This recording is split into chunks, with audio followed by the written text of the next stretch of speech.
it's Sammy. Servus Leute, willkommen auf dem YouTube-Kanal von Mountainbike News. Ich bin der Mitch und das ist das neue Root Miller von Rose. Es gibt einige Neuheiten, auch wenn das Design es nicht verrät, aber es gibt einige Neuheiten beim Root Miller für 2024, also seid gespannt.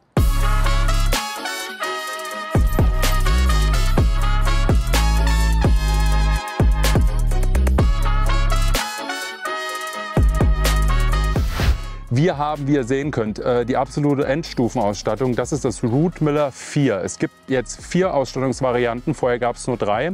Das hier ist die Top-Spec, bedeutet Transmission X0 mit GX-Kassette, wohlgemerkt. Wir haben eine Lyric mit Flight Attendant, wir haben den Super Deluxe mit Flight Attendant. Wir haben eine Dropper von E13, genauso wie das Cockpit Vorbaulenker von E13, Carbonlenker. Die Dropper ist einstellbar, sie hat 150 bis 180 mm Verfahrweg. Für die Größe XL hätte ich persönlich mir vielleicht die etwas größere gewünscht. Es gibt diese Stütze nämlich auch bis 210 mm, aber sei es drum. Gebremst wird mit den Code Stealth Bremsen, also auch ordentlich Verzögerung, 180er Scheibe. Bevor ich Quatsch erzähle, an der Front sind es, warum kann ich das nicht sehen? Ja, 200, siehst du, ich habe es mir doch gedacht. An der Front sind es 200 mm Bremsscheibe.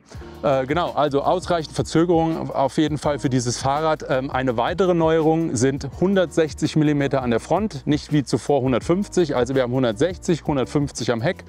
Ja, ansonsten, wie ihr sehen könnt, designmäßig hat sich nicht viel getan.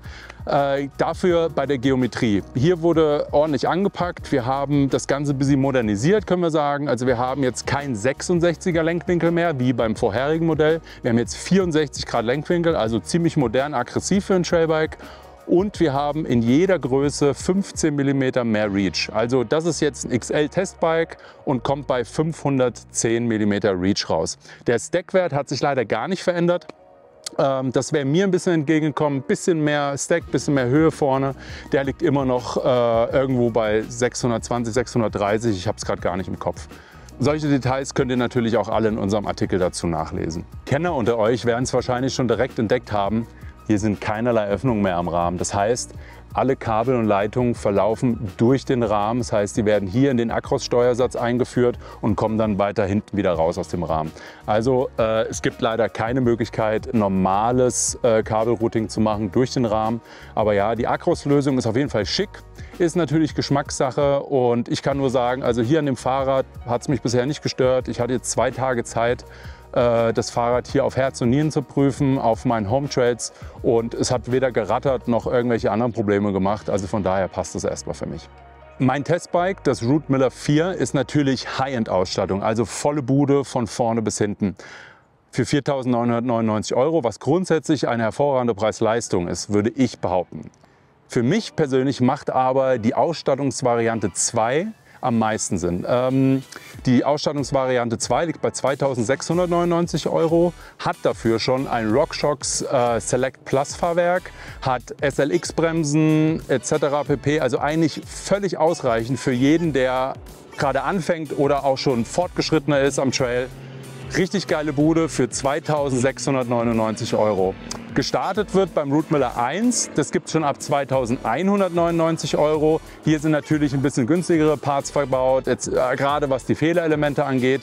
Ich würde euch empfehlen, schaut euch mal das Root Miller 2 an. Das ist wirklich preis-leistungstechnisch der Oberhammer. Wie schon erwähnt, hatte ich jetzt 2 Tage Zeit, das Root Miller auf Herz und Nieren zu prüfen, auf meinen Home Trails. Was soll ich sagen? Ja, nach 2 Tagen, man braucht natürlich ein bisschen Zeit, sich einzuschießen. Also eins vorneweg, das Root Miller ist auf jeden Fall ziemlich leicht. Also das XL-Bike hier ohne Pedale habe ich mit 15,6 Kilo gewogen. Das ist sogar unter der Herstellerangabe.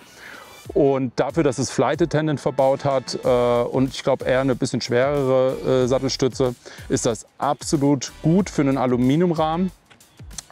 Bergauf geht es ziemlich gut, auch durch das Gewicht, das ist ziemlich spritzig. Das Flight Attendant Fahrwerk lockt bzw. geht in den Pedal Mode sofort, wenn es merkt, dass man geradeaus pedaliert. Das funktioniert echt gut. Einzig der Sitzwinkel, wie man hier schon sieht, ist nicht der steilste. Er ist zwar effektiv natürlich steiler, als was ihr hier sehen könnt, weil man natürlich vom Tretlager aus zum Sattel geht, aber gerade in großen Größen und für mich als großer Mensch mit langen Beinen, desto weiter ich den Sattel ausfahre, desto flacher wird es hinten raus. Die Pedaliereigenschaften sind auf jeden Fall sehr solide und im Uphill hat man definitiv Spaß mit dem Root Miller.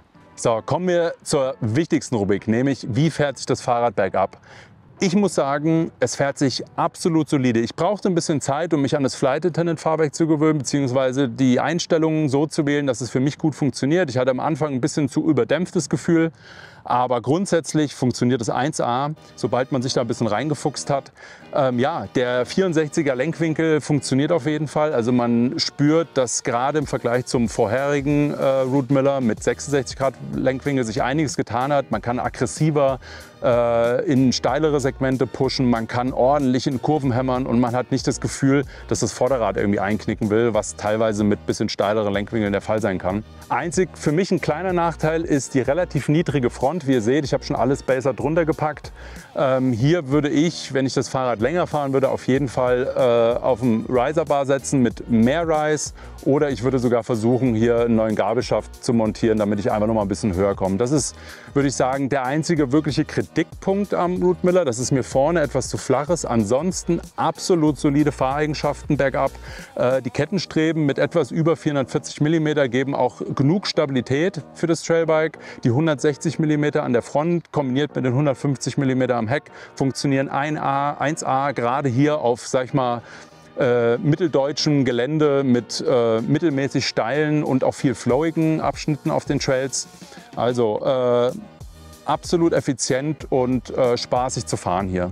Auch auf Jumps bin ich das Fahrrad gefahren. Ich habe relativ viele Sprünge hier bei mir auf den Home Trails und auch da macht es eine ziemlich gute Figur und hindert mich auf jeden Fall nicht daran, ordentlich durch die Luft zu senden.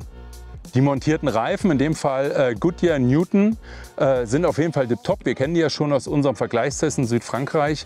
Hier aber sind normalerweise vorne und hinten die Trail-Karkassen verbaut und damit auch ein etwas härteres Gummi. Was am Heck, am Hinterrad gar nicht so verkehrt ist, am Vorderrad war es mir etwas zu hart. Deswegen habe ich den Reifen vorne direkt demontiert. Ich hatte ja noch einen Newton in Enduro da, der ein bisschen weicher ist. Gerade jetzt bei diesen staubtrockenen Bedingungen wollte ich einfach ein bisschen mehr Grip und Sicherheit an der Front. Aber sonst habe ich wirklich nichts zu mängeln. Die Codebremsen funktionieren 1A mit 200er Scheibe vorne und 180er hinten. Wenn man vielleicht alpiner unterwegs ist und sehr lange Abfahrten hat, kann man darüber nachdenken, hier ein kleines Upgrade zu machen und hinten vielleicht eine 200er auch zu montieren. Ansonsten absolut solide Fahrleistung. Ich bin wirklich überrascht, wie gut sich das Fahrrad fährt. Und gerade für Anfänger oder ich sage Leute auf einem mittleren Leistungsniveau ist das wirklich ein Tipp von meiner Seite. Gerade die Ausstattungsvariante Nummer 2 für 2.699 € hat alles, was ihr braucht.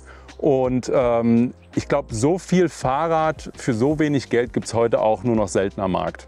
Also checkt das mal aus, schaut euch mal die Seite an und checkt auf jeden Fall auch den Artikel aus. Da sind noch mehr Details dazu, alle Ausstattungsvarianten, noch mehr Gedanken von mir zum Fahrrad. Und ja, wenn euch das Video gefallen hat, dann lasst ein Like da, abonniert den Kanal und wir sehen uns beim nächsten Mal. Bis dahin.